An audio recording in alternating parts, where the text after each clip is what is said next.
Guys, what's going on? James here, and in today's video, first thing I want to do is give a shout out to Nicholas, who became my latest Patreon backer, so shout out to him. And in today's video, it was very sad, okay, because I could not go to the Buccaneers training camp today. It was an open training camp, and I couldn't go. My car was in the shop.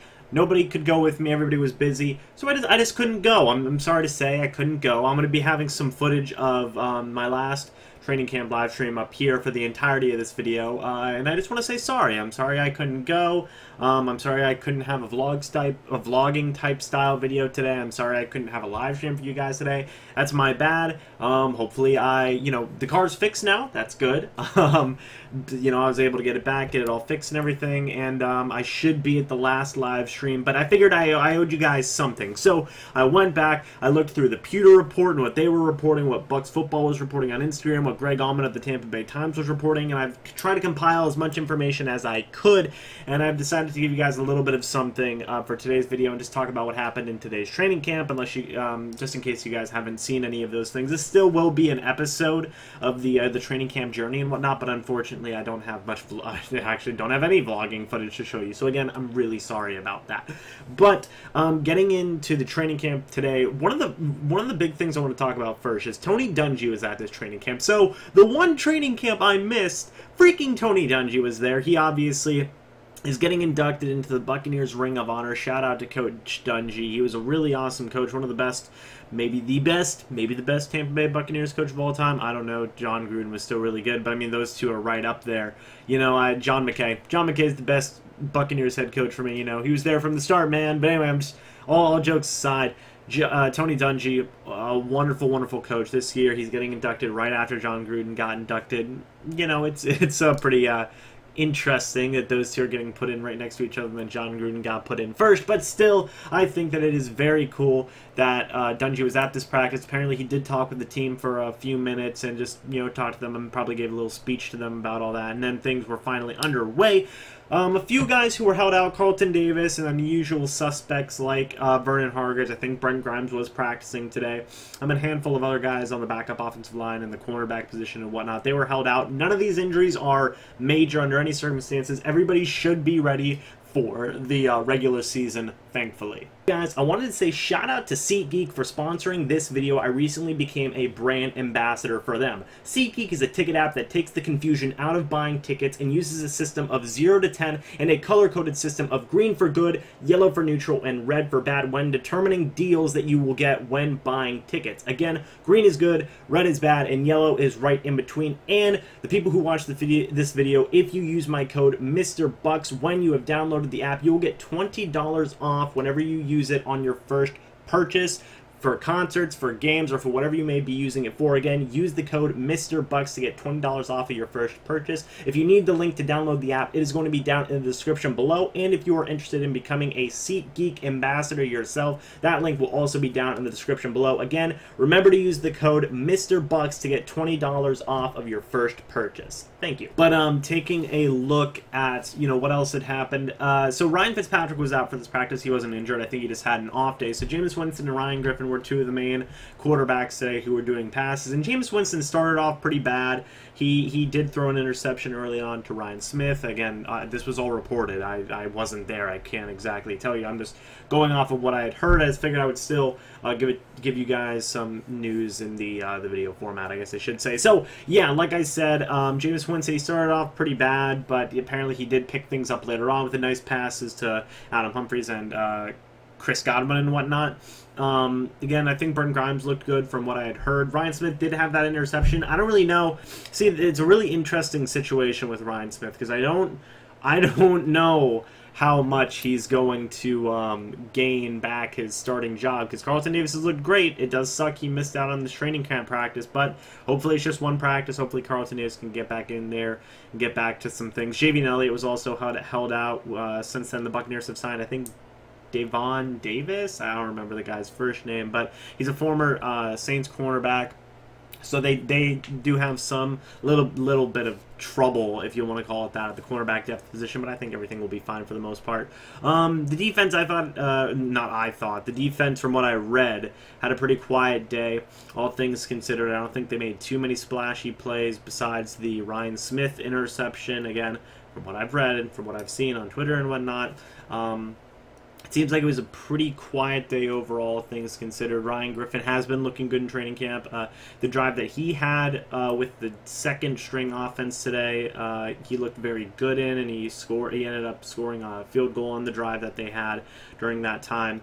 And Jameis Winston is Jameis Winston. He's still hot and cold. I think he does need to improve on that a little bit and get better. Start off hot rather than. It's so weird. Recently with Jameis and with Dirk Cutter, sometimes they just start off really not good and they have to really play from behind. I really hope that's not the case moving forward, because we need to start coming out here and starting off hot. So, again, Jameis Winston's still our guy. He's going to be our guy, but I just hope he gets better with starting off really hot and staying that way, because if he does, dude, if Jameis stays good, if Jameis is good Jameis at the beginning of games rather than like coming through like halfway through the games, then it's literally going to be crazy. Obviously, Jameis Winston doesn't start off every single game bad, but if he just starts off blazing hot, then we're going to win a lot of games. I'll say that. We are going to win a lot of games.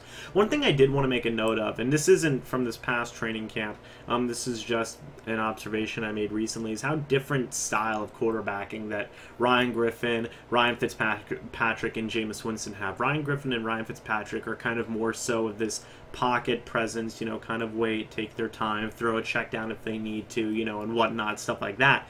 And they don't move around that much in the pocket. Jameis, I love it just because I love it because it's just so different than what Griffin and Fitzpatrick is doing. Jameis rolls out so much, and he goes back really far, and then he'll sometimes do like a rollout and it's just a big old rollout.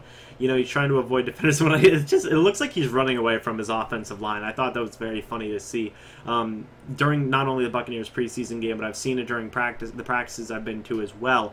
So it's a pretty funny thing to see. It works, so hey, I'm not knocking it. It works, so you can't really beat it. But it's a very interesting thing to see. I don't know if that's something they want to work with him on, kind of making him like, hey, Jameis, stay with your offensive line, please, because, they need to block for you. I don't know if that's something they need. I don't know if that's something they're working with him on. I don't know if they even need to, because it works. So, it's just the type of quarterback Winston is. I think it's funny. I like it. I think it's great. But, yeah, going back to the training camp, like I said, it seems, from what I saw, it seemed like it was a kind of business as usual type day. I'm sure the battle with Caleb Benenoch and Alex Kappa still continued. I didn't really read anything on that. Again, Ryan Smith, actually that's not true. Ryan Smith looked okay. He looked good. He had the interception and whatnot. And then I think it was cornerback Mark Myers, I believe is his name. Cornerback Mark Myers also looked pretty decent as well. He prevented a red zone touchdown to O.J. Howard, which is good because this is kind of the time of the year where, it's either it's pretty much whittling down, filtering down to whether or not you're going to make this roster, you're not going to make this roster. And I will say Dirk Cutter was also impressed with, I think it was Dare Ogunwale, I don't know, number 44 Wale, the running back. Dirk Cutter had said that he was pretty impressed with him as a special teams player and as a running back as well. Maybe somebody to challenge Sean Wilson, and I think it is. When I saw him in the game versus the Miami Dolphins, I was pretty impressed with. I'm just gonna call him Wale. I was impressed with Wale. Like I said, I thought he looked like a powerful runner. I like having a powerful runner like that. Kind of a shorter, stockier type guy, kind of in the mold of Peyton Barber. Because we need more. We need another running back like that. I think ideally, if Sims and Rodgers, I think Rodgers will make this roster, but apparently it's been reported that Sims is definitely not a super lockdown 100% guy to make this roster. So, who knows? Who knows? Maybe Wale, or maybe maybe Wale. Wale is a rapper, so I don't know. Maybe Ogunwale, or Sean Wilson can take his spot, or maybe even Sean Wilson at number 44 take both Jaquiz Rodgers and Charles Sims running back spots. Who knows? Number 44 has been able to get into the game and play, but we also need to see Sean Wilson play. So I'm hoping that he can come in for preseason week 2 and play. The Buccaneers will be going to Nashville to have a couple of joint practices with the Tennessee Titans, and there have been some struggles with these joint practices getting a little bit too violent. Bowen's come out and said, like, oh yeah, these joint practices are pretty intense. So I really hope nothing bad happens. I really hope nobody gets hurt or the big fight breaks out. We've had a couple of skirmishes lately with the Buccaneers. Beninock's been in one. I think Bo Allen was in one today, or Ryan Gentleman's in one today, I think. So there's a couple of scrimmages here and there, but I think that just comes because players are getting frustrated because it's hot out. You know, they're working really hard, and it just gets frustrating. I remember I know exactly what they're going through because, you know, it's hot out. You know, you're just running stuff, and you know you don't really get to play in a live game. You just keep on playing against the same guys every week. I understand how that could probably get pretty frustrating, especially since it's such a testosterone-driven sport like football. You know, tempers flare. It just happens. So I really hope nothing crazy happens, but you never know. The Jaguars had a situation just recently where there was a scuffle that resulted in 2 players getting suspended. I think the Browns, or maybe not the Browns, but another team got into another scuffle in a practice, and the Bucs have had a couple of minor scuffles here and there. Nothing serious, but, you know, something to look out for. So, yeah, guys, again, I'm really sorry that I couldn't be at this training camp. I'll try and be. I'll obviously be at the next one since my car is fixed. I can actually drive to this one now. So yeah, I'll see you guys for the next training camp. The next video should be a how do I put this? It should be like a players to watch video for the next preseason game, and then after that will be the preseason game review. So yeah, guys, that's pretty much it for this video. Again, I'm really sorry I couldn't be at this training camp. I didn't have a car, didn't have a ride, sucks. So yeah, thank you so much for watching. I hope you all enjoyed, and as always, I will see you in the next video or live stream. But until then, goodbye for now, guys, and see ya.